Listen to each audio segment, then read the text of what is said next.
पिछले व्याख्यानों में हमने गद्य काव्य के अंतर्गत संस्कृत के जो 3 शीर्ष गद्यकार हैं सुबंधु, बाण और दंडी, इनके विषय में अध्ययन किया। आज हम आधुनिक संस्कृत जो गद्यकार हैं, वैसे तो अनेक गद्यकार हुए हैं, लेकिन जो प्रसिद्ध और सबसे श्रेष्ठ जो गद्यकार हैं आधुनिक युग में, पंडित अंबिका दत्त व्यास, उनके विषय में अध्ययन करेंगे कि सुबंधु, बाण और दंडी ये 3 प्रमुख गद्यकार थे, लेकिन इनके बाद भी अनेक गद्यकार हुए हैं। लेकिन इन तीनों के काव्योत्कर्ष के सामने जो है वो उनकी रचनाएं जो है इतना अधिक महत्वपूर्ण स्थान नहीं रहा, इनकी रचनाओं का इतने चर्चित भी नहीं रहे हैं वो। फिर भी जो गद्य परंपरा है वो तो शाश्वत चलती रहती है, और इसी परंपरा में कुछ ऐसे विशिष्ट गद्यकार भी हुए हैं जो भले ही दंडी, बाण, सुबंधु की परंपरा के न हों, लेकिन फिर भी उन्होंने देश काल के परिदृश्य में उत्तम कोटि के गद्य की रचना की है। और जो आधुनिक गद्यकार हैं, उन गद्यकारों में पंडित जो अंबिका दत्त व्यास हैं, वो सर्वाधिक प्रसिद्ध एवं सर्वोत्तम गद्यकार माने जाते हैं, अर्थात इनका अत्यंत महत्वपूर्ण स्थान है। उनके द्वारा रचित शिवराज विजय 19वीं शताब्दी का 1858 से 1900 के बीच का सबसे सुंदर गद्य काव्य है।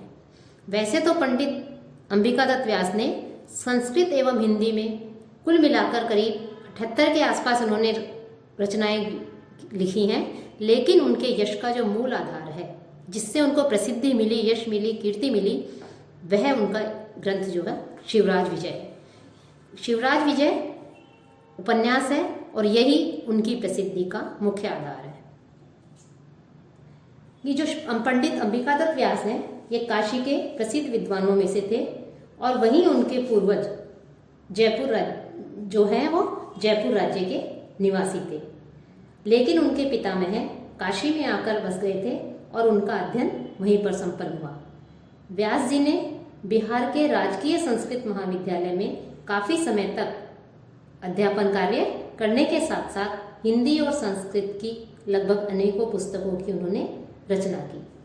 साथ ही बिहार में संस्कृत संजीवनी समाज की स्थापना कर संस्कृत शिक्षा प्रणाली का भी उन्होंने जो है विकास किया, उसमें सुधार भी किया। शिवराज विजय इनका जो ग्रंथ माना जाता है, इनका जो उपन्यास है, वह निश्वासों में विभक्त अत्यंत रोचक ऐतिहासिक उपन्यास है। इसमें शिवाजी का चरित्र ही जो है वो उपन्यासात्मक शैली में काव्यबद्ध किया गया है। इस उपन्यास में आधुनिक उपन्यास लेखन की जो विधा है उसका अनुसरण किया गया है। कवि का वर्णन क्षमता, कल्पना विन्यास, अलंकारिक शैली, शब्द योजना एवं चित्रात्मकता इनके इस ग्रंथ में देखने को मिलती है।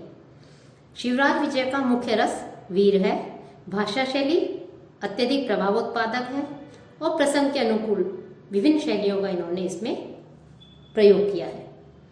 साथ ही शिवराज विजय की जो भाषा है यह प्रभावी, प्रभावमयी और वर्णनानुकूल है। माधुर्य, ओज और प्रसाद सभी गुणों का उन्होंने इसमें श्रेष्ठ रूप और सही स्थान पर जो है निर्वाह किया है। साथ ही अलंकारों का भी इन्होंने समुचित प्रयोग जो है अपने इस उपन्यास में किया है। और शिवराज विजय की सर्वांगीण सफलता के कारण ही जो व्यास जी हैं, जो पंडित अंबिका दत्त व्यास हैं, इनको अभिनव बाण भी कहा जाता है। तो जहाँ तक शिवराज विजय के विषय में हम देखें तो शिवराज विजय एक ऐतिहासिक उपन्यास है। इसमें छत्रपति शिवाजी के जीवन को जो है औपन्यासिक पद्धति से उपन्यास्त किया है। कवि ने यद्यपि कथा वस्तु एवं पात्र ऐतिहासिक ग्रहण किए हैं, लेकिन उन पर कल्पना का भी उन्होंने प्रयोग किया है। कवि ने अपनी प्रतिभा से जो ऐतिहासिक कथा वस्तु है उसमें कतिपय रोचक परिवर्तन भी उन्होंने किए हैं। इसमें छत्रपति शिवाजी की विजय गाथा का बहुत ही ओजपूर्ण ढंग से जो है उन्होंने वर्णन किया है। शिवराज विजय के नायक शिवाजी और प्रतिनायक मुगलों के अंतिम सर्वाधिक शक्तिशाली सम्राट औरंगजेब है। इन दोनों चरित्रों के युद्ध कौशल, नीतियों एवं विविध कार्य जो कलाप हैं, उनके कारण से उनके साथ ही जो है उपन्यास की कथा का हम विकास देखते हैं, विकास हुआ है। साथ ही जो शिवाजी और औरंगजेब जो मुख्य पात्र हैं, इसके अलावा यशवंत सिंह, गौर सिंह, श्याम सिंह, अफजल खां आदि जो चरित्र हैं, उन चरित्रों को भी इन्होंने बड़ी निपुणता से उनको यहाँ पर उभारा है। ये शिवराज विजय उपन्यास में दो स्वतंत्र कथाएं एक दूसरे के समानांतर चलती हैं, जो एक दूसरे की पूरक है। कवि ने ऐतिहासिक घटनाओं को कल्पना से सम्मिश्रित करके इस उपन्यास को अत्यधिक मनोरम बना दिया है। भारतीय स्वतंत्रता जो संग्राम है, उस संग्राम के अरुणोदय में लिखित यह कृति राष्ट्रीय जन जागरण में भी सहायक सिद्ध हुई है और व्यास जी ने यथाअवसर कल्पना का प्रचुर प्रयोग करते हुए भी ऐतिहासिकता को अक्षुण्ण रखा है। यो तो विषय वस्तु की दृष्टि से शिवराज विजय में शिवाजी और औरंगजेब की प्रसिद्ध घटनाएं दी गई हैं, लेकिन तत्कालीन प्रसिद्ध ऐतिहासिक व्यक्तियों का भी, जैसा कि बताया है, उसमें अंकित किए गए हैं। लेखक ने प्रत्येक पात्र के चरित्र का जो वर्णन किया है, प्रत्येक पात्र के चरित्र निरूपण में जो है लेखक की कुशलता हमें दिखाई देती है।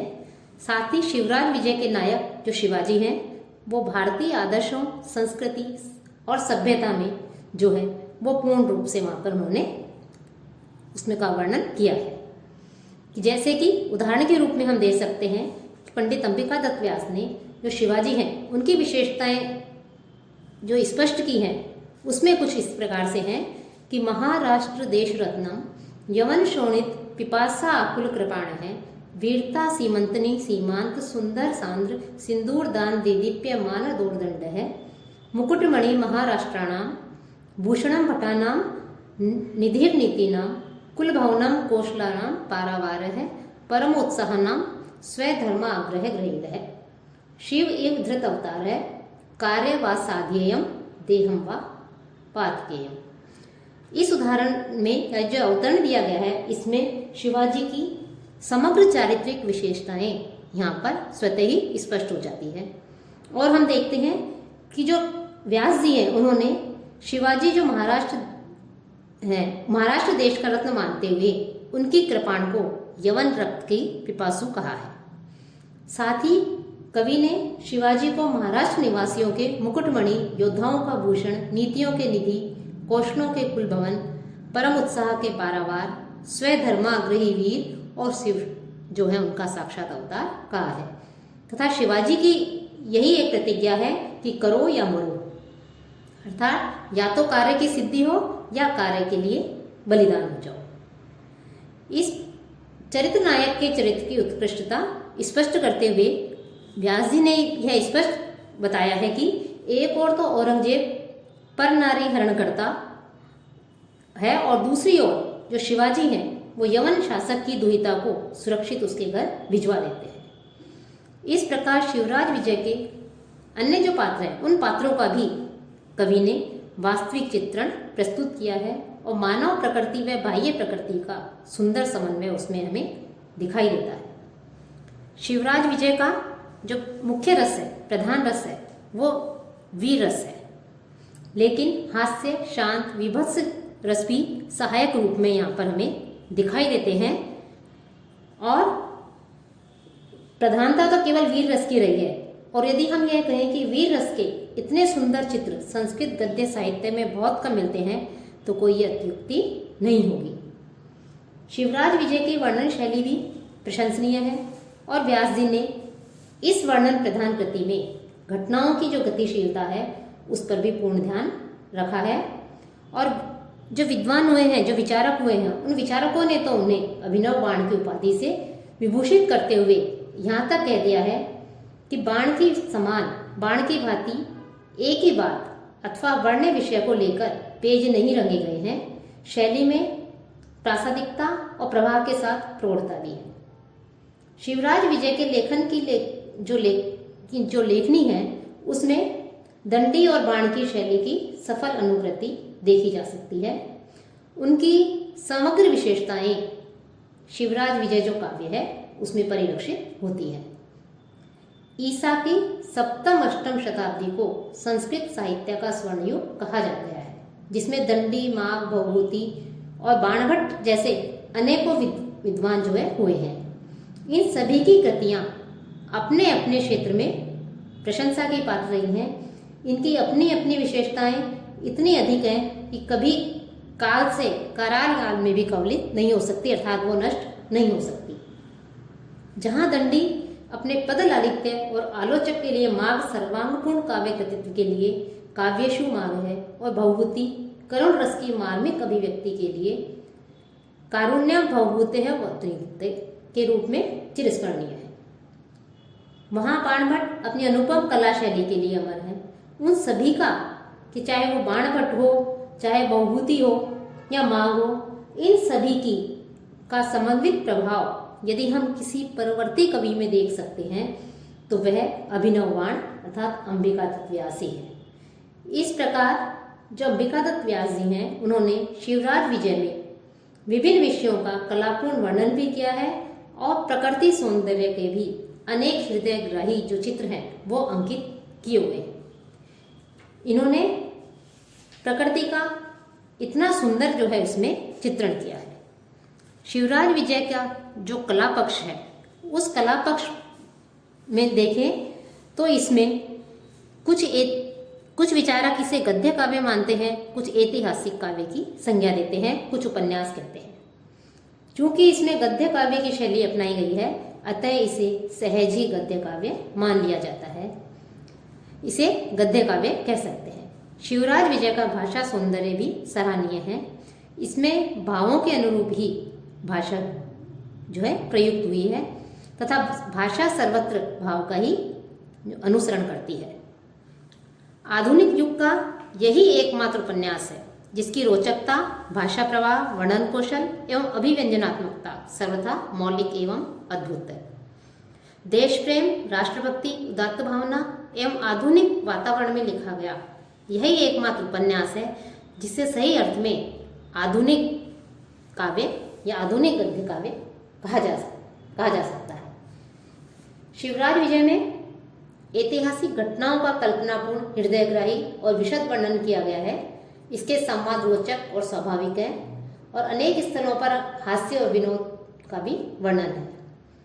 शिविरों एवं युद्ध आदि के वर्णनों में ऐतिहासिकता भी है और अलंकार शास्त्र की मर्यादाओं का पालन भी कवि ने किया है।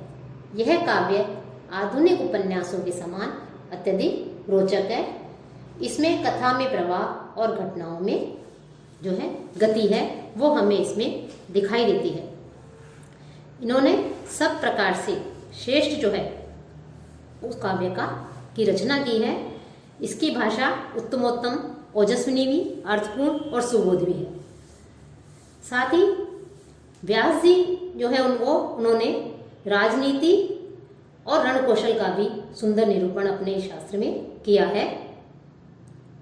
सर्वोपरि गुण इसका यह है कि विषय ऐतिहासिक है, अधिकांश वास्तविक है, कपोल कल्पित नहीं है। देशभक्ति, जन्मभूमि भक्ति, जो प्रजा है उसकी राजभक्ति, दोनों की धर्मभक्ति और राष्ट्रीय भावना से भरा हुआ है। जिन भावों का अर्वाचीन संस्कृत ग्रंथों में हमें सर्वथा अभाव दिखाई देता है वो यहाँ पर हमें दिखता है। पंडित अंबिकादत्त व्यास की जो विशेषताएं हैं उनकी वर्णन चातुर्य, भाषा शैली को देखकर ही समीक्षकों ने उन्हें जो है, जैसा कि पहले अभी बताया था हमने कि उन्हें अभिनव जो बाण है उस अभिनव बाण की संज्ञा से जो है उन्हें अभिभूत किया है, अभिनव बाण कहा जाता है। इनकी भाषा अलंकृत होते हुए भी स्वाभाविक है और इन्होंने भावानुरूप ही भाषा का प्रयोग किया है।